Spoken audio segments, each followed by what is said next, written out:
할렐루야. 오늘도 말씀을 상고하며 나아가는, 또한 사모하며 나아가는 모든 분들을 주님의 이름으로 환영하고 축복합니다. 우리 함께 기도드리겠습니다. 하나님, 우리 베라 한빛교회 성도들 또한 예배자들 이 시간에 함께 불러주시고 말씀을 상고하며 나아갈 수 있도록 주심을 감사드립니다.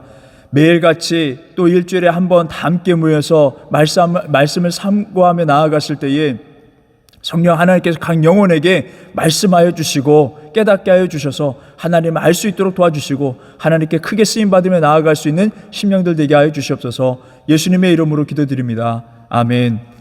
오늘 상고할 말씀은 열왕기하 12장에 있는 말씀입니다. 12장 1절에 있는 말씀입니다. 예후의 제7년에 요아스가 왕이 되어 예루살렘에서 40년간 통치하니라. 그의 어머니의 이름은 시비아라 브엘세바 사람이더라. 아멘. 여러분, 우리가 19장에 우리 다룰 내용인데 우리가 지난주에 한 번씩 밀렸습니다. 왜 이렇게 되냐면 우리가 말씀을 상고하며 나아가는 일주일에 한 번 이 모임을 갖거든요. 그런데 우리가 꼭 우리가 알아야 될 말씀들, 오해할 만한 그런 말씀들, 그런 것을 다시 한번 풀어서 나가다 보니까 이렇게 한 주씩 밀리는 것 같아요. 그래서 오늘 12장을 다루고요, 다음 주에는 예정대로 나가도록 하겠습니다. 여러분, 남쪽 유다는요 북이스라엘의 영향을 많이 받았습니다. 성경은 아합의 영향을 받았다라고 이렇게 표현하고 있습니다. 늘 언제나 아합에 대해서 말씀하고 있으니까요. 그렇게 간악하고 하나님을 멀리하는 그런 간악한 아합의 영향을 받아서 특별히 남쪽 유다 왕이 2명이나 아합의 후손들, 딸들을 통해서 결혼을 하게 됩니다. 그 사위를 맞이하게 되는 거예요. 남쪽 유다 왕들이 사위가 되는 것입니다. 이러한 사태가 벌어집니다. 그 사람들이 남쪽 유다의 여로암 또 아하시아 왕입니다. 그런데 아달랴라는 사람이 등장합니다. 이 사람은요 북이스라엘 아합 왕의 딸입니다. 아합과 이세벨 사이에서 낳은 딸입니다. 이 아달랴, 그녀는요 여로암과 남쪽 유다의 여로암과 결혼하게 되고 그 사이에 아하시아를 낳습니다. 성경을 보게 되면 이 아하시아도 북이스라엘 어떤 여인과 결혼하게 됨으로 인해서 사위가 됐다라고 말씀하고 있습니다. 이때에 하나님이 간악한 이 아합과 이세벨, 이 두 사람을 형벌하기 위해서 예후를 일으키시는 것을 보게 됩니다. 그 전에 어떤 나라를 일으키셨죠? 아람이라는 나라를 일으키셨습니다. 그래서 철저하게 아합과 이세벨의 그런 영향을 받은 사람들을 쳐내려가는 것을 우리가 지난 시간에 우리가 함께 나눴습니다. 이때에 아하시아, 남쪽 유다 왕 아하시아도 처벌을 받습니다. 죽게 됩니다. 왜냐하면 아합의 영향을 받았기 때문에 그렇습니다. 이때 그의 어머니인 아달랴가 여왕이 되어서 남쪽 유다를 완전히 다 소유하려고 했습니다. 그냥 소유뿐만 아니라 자기가 믿고 있었던, 감춰왔던 그 우상들 이제 보란듯이 꺼내놓고 사람들로 하여금 믿게끔 하는, 마치 아합과 이세벨이 했던 대로 고스란히 남쪽에도 그러한 일들을 벌이게 됐다는 것입니다. 그러기 위해서는, 그가 여왕이 되기 위해서는 아하시아, 그의 아들 죽은 아들 아하시아의 다음 왕 후보들을 다 죽이는 것이었습니다. 그래야 자기가 왕이 될 수 있기 때문에 그렇습니다. 자기 아들의 후손들을 다 죽이는 것입니다. 얼마나 잔인한 사람들입니까? 얼마나 잔인합니까? 바알 숭배하는 사람들은요, 누가 어떻게 되든 자기만 잘 되는 것을 바라는 사람들이었다고 기록하고 있습니다. 남이야 어떻든 나만 잘 되면 된다라는 그런 마인드, 그러한 신앙들, 잘못된 신앙들이 있었다는 것입니다.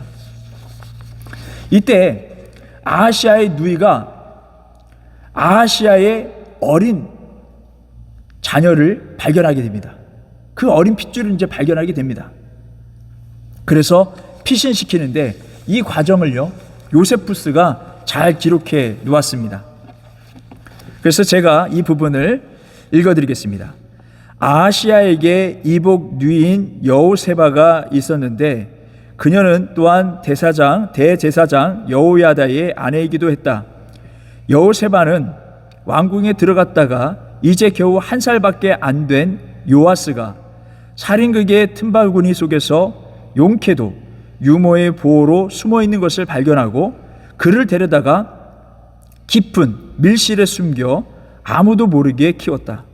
그녀와 남편 여호야다는 아달랴가 예루살렘과 두 지파를 다스렸던 6년 동안 성전에서 남몰래 그를 키웠다 라고 요세푸스는 그 상황에 대해서 기록하고 있습니다.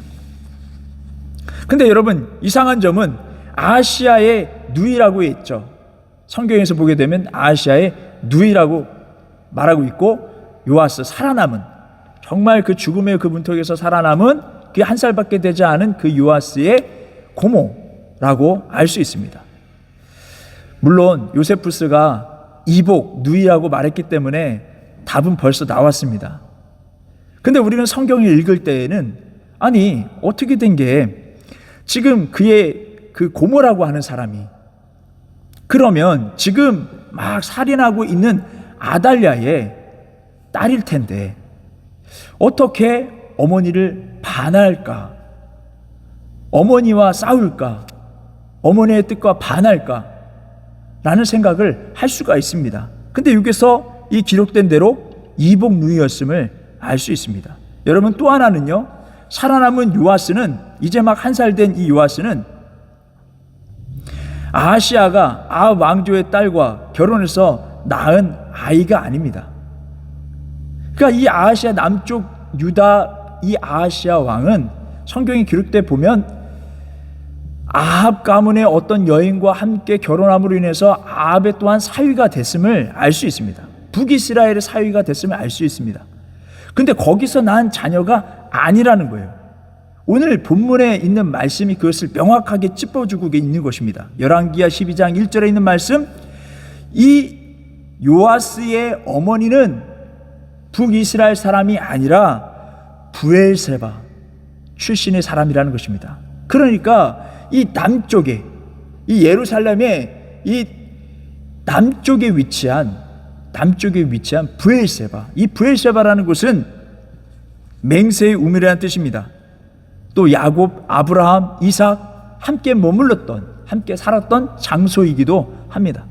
자, 이렇게 거룩한 장소에서 태어나고 자란 이 여인을 통하여 아시아 사이에서 낳은 사람이 요아스다라고 말하고 있습니다. 그렇게 해서 새롭게 다시금 하나님께서 이 나라 북이스라엘의 영향을 한참 받고 있었던 그 상황 속에서 새롭게 다시금 거룩하고 구별된 그 장소 속에서 아브라함, 이삭과 야곱의 그러한 역사적인 그 사건 장소에서 거룩하게 구별된 곳에서 태어나고 자란 이 여인을 통해서 다시금 새롭게 나라를 일으키시려는 하나님의 의도 볼 수 있습니다. 여러분, 이제 이런 상황 속에서 아달랴는 이런 상황을 모르는 거예요. 요아스가 숨겨져서 자라고 있는 상황을 몰랐던 것입니다. 자, 이 부분에 대해서 또한 요세푸스가 이렇게 기록하고 있는데요. 그 부분을 잠깐 우리 읽도록 하겠습니다. 여호야다는 다윗이 성전 안에 설치한 병기구의 문을 열어 백부장들과 레위인들과 제사장들에게 창과 방패와 병기구 안에 들어있는 그 외에 온갖 무기를 나눠준 후 옆에 사람과 손을 잡을 수 있을 정도로 철두철미하게 성전을 봉쇄하여 들어가서는 안 될 자들이 성전에 들어가는 것을 막았다. 그 후 그들은 그 소년을 가운데로 모시고 나와서는 왕관을 씌웠다. 여호야다는 그에게 거룩한 기름을 부어 왕으로 임명했다. 그러자 무리들이 왕 만세라고 함성을 질렀다. 아달랴는 불시에 고함 소리와 함께 요란스러운 함성이 들리자 마음에 크게 동요를 느끼고 군사를 거느리고 급히 왕궁을 나와 성전으로 향했다. 제사장들은 아달랴를 맞아들였으나 호위 병사들이 그녀를 따라 안에 들어가는 것을 막았다. 아달랴는 소년이 왕관을 쓰고 기둥 위에 앉아있는 모습을 보고 옷을 찢고 미친 듯이 고함을 지르면서 자기 발에 올무를 놓고 왕위를 찬탈하려는 저 자를 잡아 죽이라고 호위 병사들에게 명령했다. 마치 발악하면서 미친 사람처럼 막 발악하면서 당장 저 아이를 끌어내라. 이것은 반역이다라고 막 소리를 치고 난리가 난 것입니다. 그때 여호야다와 그 호위 병사들을 함께 그 여인을 밖으로 나가게 했습니다. 그 성전에서 피를 보일 수 없기 때문에, 피를 뿌릴 수 없기 때문에, 그래서 나가서 처단하고 그 일이 마무리되는 것을 알 수 있습니다. 여러분, 이 이야기는요, 우리가 잘 알고 있는 말씀이죠. 다윗의 계보를 통하여 예수님의 탄생을 극도로 반대하는 것은 악한 마귀 사탄입니다. 이 땅을 어찌되든 그 구원의 길에서 막으려고 하는 것이 사탄입니다. 그 사탄이 이 구약의 이 시대의 가운데서도 역사하고 있는 것을 보게 됩니다. 그래서 이 간악한 이세벨을 통해서 우상의 그 영향력이 아합과 결탁하게 되고 그의 딸로 아달랴를 통해서 남유다로 건너와서 남유다를 완전히 그 계보를 망가뜨리는, 그러나 하나님께서는 사람들을 준비시키시고 그래서 그 사람들로 하여금 그 악한 세력들을 물리치고 거룩한 또한 계보를 이루며 나아가는 것을 보게 됩니다. 여러분, 끝내 사단과 그 악한 세력들은 형벌을 받습니다. 우리가 그 가운데서 끝까지 하나님께 믿음을 지키며 그 모든 것을 죄를 물리치며 거룩한 삶을 살고자 또한 거룩한 그 계보에 줄을 서서 나아갈 수 있는 우리 모두가 되시길 주님의 이름으로 바랍니다. 여러분, 이제 요아스가 이제 몇 년 후에 이제 자라서요, 이제 왕으로서의 그 삶을 이제 살아가는데, 여호야다라는 제사장이 있었기 때문에 자기의 목숨을 살려줬고 또한 영향력을 끼치고 있는 그 사람을 통해서 그가 있을 때는 성전 정화를 해 나가는 것을 보게 됩니다. 여호야다의 마음과 같이 성전 정화를 해 나가는데, 여기서 알 수 있는 것은 그 아달랴가 남쪽을 왕으로서 다스리고 있었을 때 성전을 얼마만큼이나 파괴했는지를 알 수 있는 부분입니다. 구체적으로 이렇게 파괴했다라고 이야기 나오지 않지만은 이 정황상으로 이야기를 통해서 말씀 통해서 보게 되면은 그 아달랴가 성전을 파괴하고 우상을 숭배했다는 것을 알 수 있습니다. 그래서 여러분, 이 아달랴를 처단하며 나아갔을 때 있었던 이 말씀 가운데 하나가 11장 18절에 있는 말씀입니다. 온 백성이 바알의 신당으로 가서 그 신당을 허물고 그 제단들과 우상들을 철저히 깨뜨리고 그 제단 앞에서 바알의 제사장 mat단을 죽이니라. 제사장의 관리들을 세워 여호와의 성전을 수직하게 하고, 이렇게 이야기하고 있습니다. 말씀하고 있습니다. 여러분, 이게 무엇입니까?